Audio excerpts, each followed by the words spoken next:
Hi, I'm Christine. Welcome back to my channel. In today's video, I'm here with a series review of 6 paranormal romance novellas from a multi-author collection on Amazon. Let's get into it.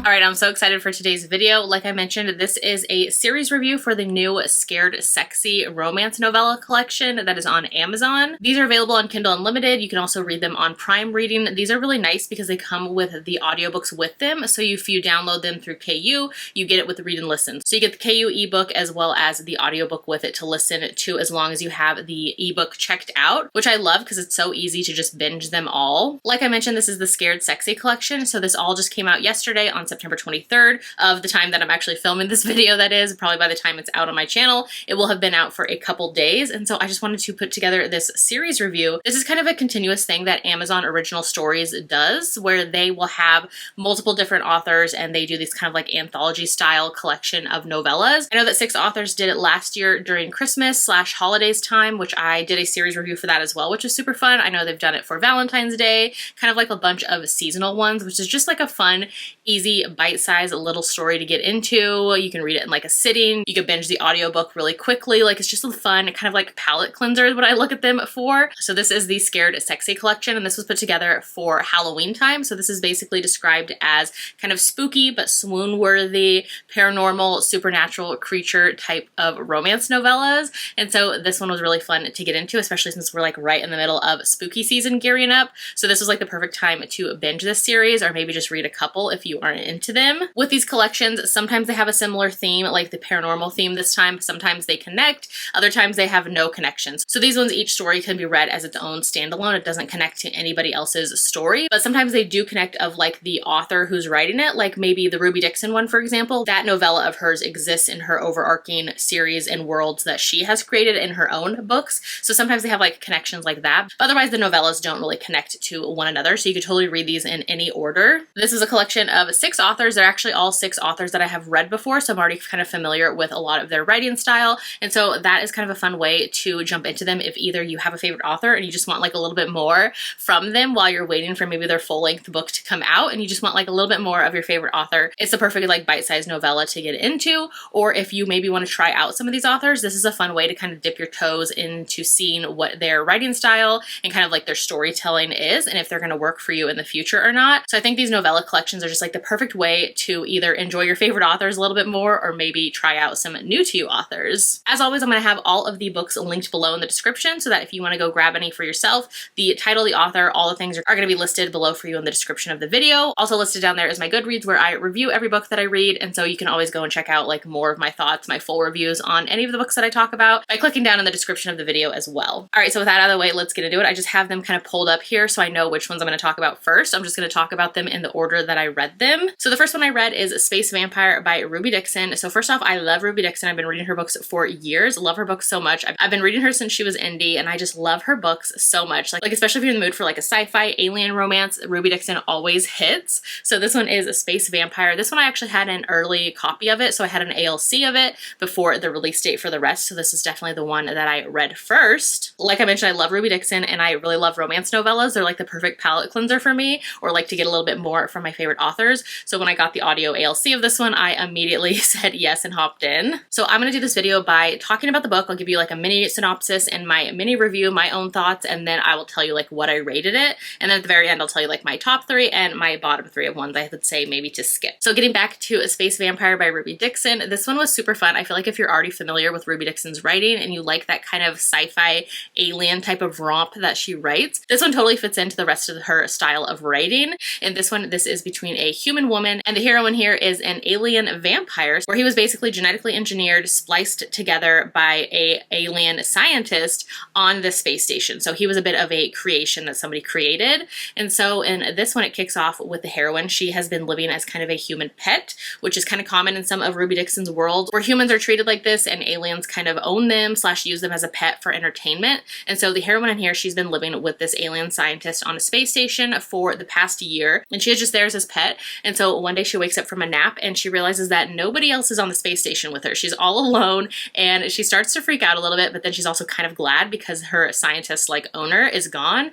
And so when she wakes up, she's kind of walking around the space station thinking she has the place to herself when she hears a noise coming from somewhere else. And so that leads her to finding the hero, who was also left on the space station. So that's kind of the first time that she sees him, and that's when she realizes that he is this alien, a vampire kind of hybrid creature. And so they start to talk and get to know one another. She ends up naming him, so she gives him the name Vlad because he doesn't have a name. And it kind of goes from there with them kind of realizing, you know what, we have this place to ourselves. We've hated the people who have kept us here. Let's like go wild. Let's go jump on their beds. Let's eat their snacks. Let's like destroy the place so that when they come back, we have like totally messed it up. So it kind of goes from there. We see a little bit of them like having fun like that. And then eventually Vlad, the alien vampire, he starts to get hungry. And of course, his hunger is through thirst, through blood. And the only human slash the only blood there on the space station is the heroine. So it kind of goes from there very quickly. This one, like I said, just a fun like alien sci-fi romp. I love the space station setting. I think if you like Ruby Dixon's writing already, or if you want like a little glimpse of hers,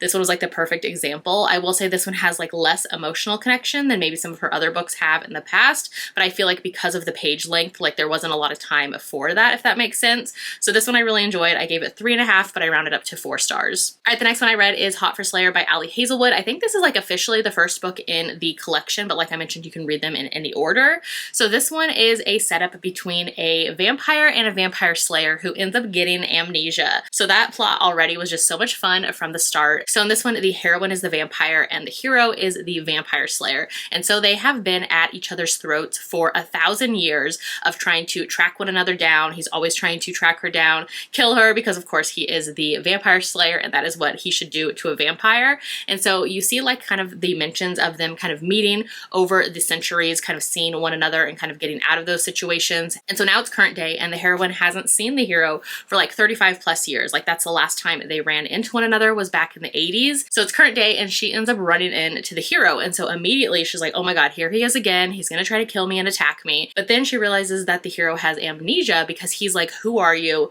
Who and like, what am I? Like he doesn't even realize he's a vampire slayer. He doesn't know that they're enemies. And so it kind of goes from there with her being like, okay, you're like a vampire slayer. He's like, yeah, I don't believe anything you're saying. Like that sounds so outrageous. So it starts to become him kind of deciding to spend time with her so she can like fill him in on things. And so it kind of goes from there with the tension of her being like, I'm a vampire, you're supposed to be attacking me, we're enemies, and him like not knowing the whole time as she's trying to like fill in his memory gaps. And so it kind of goes from there. A lot of them just spending time together, doing puzzles in her apartment. She is trying to keep like the fact that she's a vampire a secret from him. So she has to figure out how to keep him in her apartment without there being food there, without there being a bed, because of course she doesn't need food, she doesn't need a bed to sleep. And so they kind of have to like make do. There's like an only one couch situation. This one was a lot of fun. I gave it 4 stars. I feel like the story in here felt very fleshed out, where some of these like maybe didn't as much. This one really did, and it is one of the longer ones as well. So that's probably why the author had like more page count to work with to really like make the story feel whole. So yeah, I really enjoyed this one, especially if you want like a vampire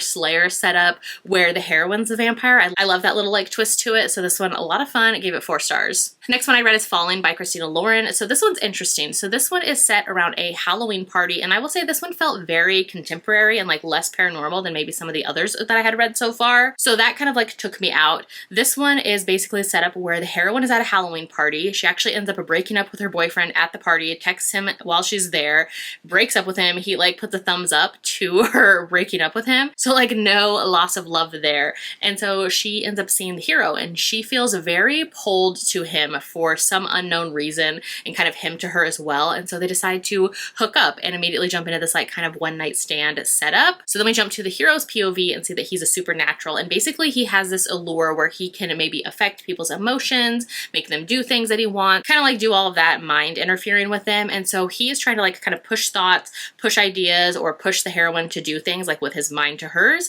and it's not working. And he's like, wait a minute, like what's happening here? Like, why is it not working with you when it's worked with every other person I'm around? So we go from there with them, and like I said, this is very like insta-lusty, insta-lovey, where they're immediately hooking up. And so it goes to where the hero usually like leaves after hooking up with women, and the heroine in this one kind of throws him for a loop because she wants him to stay, and kind of is so different than how other people always react or are affected by him. And so he is intrigued as well, and so they decide to stay around one another and they start to chat, and from there they start to learn things about one another. This one I will say I did not really enjoy. This is an author duo who I've read for years and years, and usually their books have worked for me in the past. I mean, there's definitely some that haven't, but this was like a total miss for me. Like, it didn't even feel like their writing style. This one I actually gave 1 star to. Like, I really did not like it. I didn't like the characters. I didn't like the plot. Like, I just didn't care about anything happening in this. This one also gave me really weird kind of like Twilight fanfic vibes, where not only with the fact that the hero is kind of like able to affect or use his mind control on other people, but it doesn't work on the heroine. Like, she is the exception to the rule. There's also some moments in here where the heroine at the Halloween costume, she's dressed as a lamb, so the hero is constantly referring to her as a lamb as he thinks about her and kind of talks to her. There's also some like actual Twilight references where she asks how old he is, and that whole like kind of quoted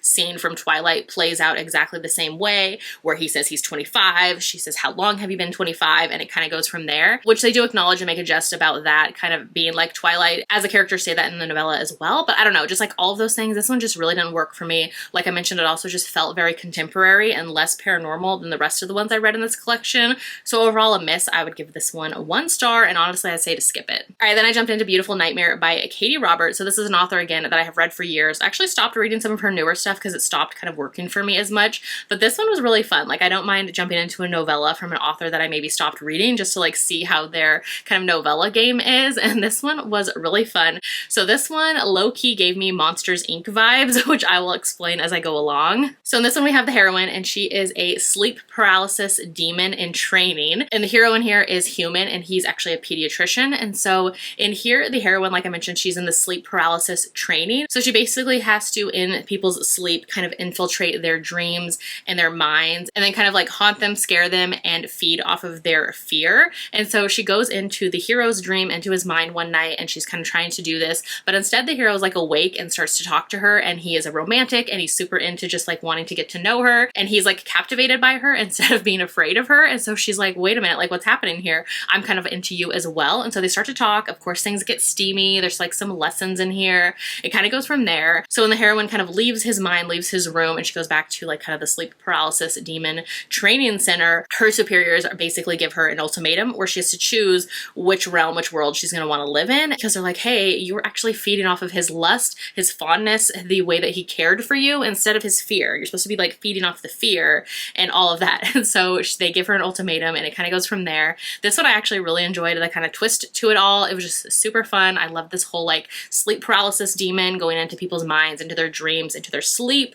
It was a lot of fun. Like I mentioned, it gave me Monsters Inc. vibes, because basically if you think of the heroine kind of being the monster coming into maybe somebody's room instead of their mind, like the Monsters Inc. characters do, and then wanting to scare them and make them fearful, feed off of that. Like, that's basically what the heroine was doing in this, except for in the mind. So I really enjoyed this one. I actually gave it 3.5 stars. I think this one though, I would probably round down to 3, just because of some of the like writing style and maybe the storytelling overall. But I really enjoyed this one, 3.5 stars. The next one I read is My Boyfriends Are All Monsters by Kimberly Lemming. So again, this is an author that I've read before. I think I've read 3 of her books in the past, and her books kind of never really worked for me. And so this one I was kind of a little wary about, but I wanted to just get into it to kind of have the full collection experience. So I jumped in anyways. This one I will say, the start of it actually really intrigued me. So basically in here, the heroine has always been wishing for true love, and she kind of is told about this wishing well, this kind of like enchanted town that she ends up in. And so she ends up there. She's on this mountain hike, and she is with her boyfriend, who's a crappy boyfriend,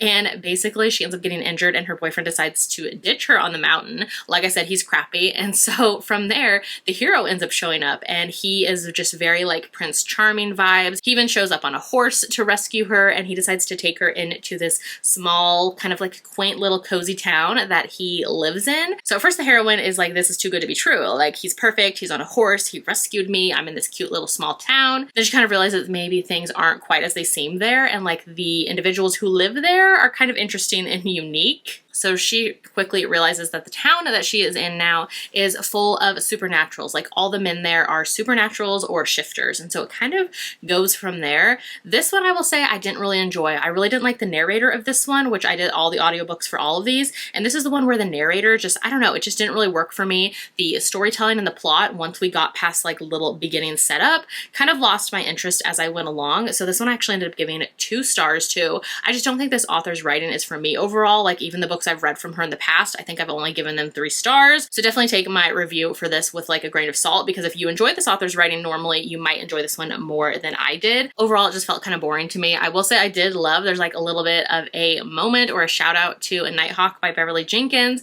The heroine mentions that book and the hero kind of giving her those vibes, which I loved. So that was super fun. Love that little shout out because I love that book. But otherwise, 2 stars for this one. Then the last one I read is Spicy Little Creatures by J.T. Geisinger. Again, this is an author who I have read a majority of her backlist. I haven't read her like in quite some time, I should say, or maybe she hasn't had like a new release in a while, but I have read a majority of her backlist in the past. I'm not sure if her like writing style would hit the same for me nowadays as it did back then though, just because I feel like my reading taste has kind of changed. So this one is a setup where it is in New Orleans, which I loved because I feel like that's perfect for kind of like paranormal-y vibes. And in here, the heroine is a journalist. She's a reporter, and where she's tasked at writing an article for Halloween of basically looking into urban legends in New Orleans. And so she ends up in New Orleans, and when she's there, she kind of has heard rumors, has heard gossip about this urban legend of a tattoo artist who is using or has supernatural ink. And so she decides to kind of figure that out and see if she can find out where the story leads. The heroine in here, she's also like a non-believer in anything supernatural, so this was really fun to see kind of her take on things. And so she ends up running into the tattoo shop where the hero is a tattoo artist, and so she meets him and realizes that the ink on his skin is literally like moving. She can feel things from it, and so immediately she's like, okay, what is actually going on? And so they decide to work together because he tells her about this curse that he has on him, basically leads back to this like ancient bloodline curse.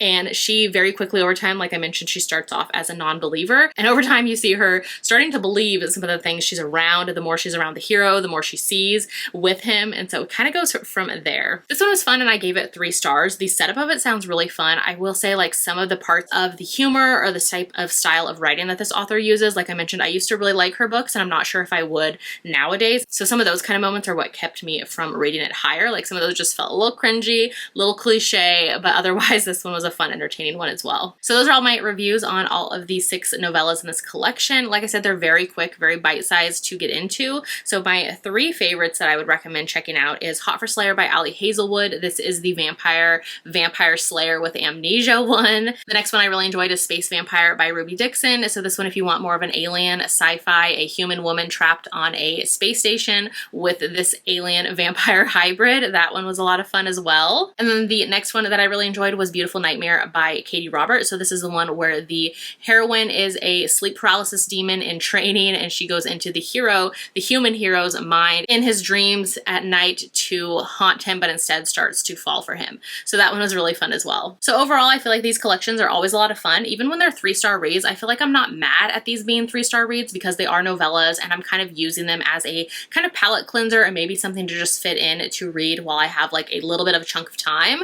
So I feel like they serve their purpose. I'm not looking for like the next 5-star read or anything from these. I mean, I've definitely rated novellas in the past 5 stars, but like at the same time, I'm not looking for that from every novella I read, if that makes sense, especially ones that are in kind of these seasonal collections. Sometimes I'm just in that mood. I'm in that season. It's spooky season, paranormal season. Like I just want those reads. So I would say for the most part, 4 out of 6 of these I enjoyed, with only like 2 of them being ones that I wouldn't recommend, which was the Christina Lauren and then the Kimberly Lemming. Those 2 like just were kind of misses for me overall. But otherwise, like 4 out of 6 being solid and a fun time, I feel like that's pretty successful. All right, so that's all that I have for today. Just kind of a shorter video of this series review of this new romance novella collection that is out right now on KU and on Amazon Prime Reading. Hopefully you enjoyed this. Like I mentioned, I love reading romance novellas, especially like paranormal ones and kind of these seasonal ones. So it's always fun for me to react and review to these collections when they come out. So it's so much fun. Definitely let me know in the comments if you read any of these, if you're going to pick any of these up. I would love to know if you read some of them and have different favorites than me. If we have the same favorites, definitely let me know in the comments. And I would love to know as well, if you do read these, why do you pick them up? Do you pick them up because it's like authors that you already love? Is it because you're trying out a new author? I would love to know all the things of what kind of like pulls you to these collections as well, as somebody who also loves reading them. So I would love to know that. If you'd rather leave me an emoji in the comments instead today to let me know that you watched this video, leave me like the tentacles emoji. I think there's like an octopus or squid emoji. Just feeling like tentacles with all these like paranormal beings, kind of giving me those vibes. So do that. If you haven't done so yet, make sure to like and subscribe so you don't miss out on any of my future videos, and I'll see you in my next one. Bye!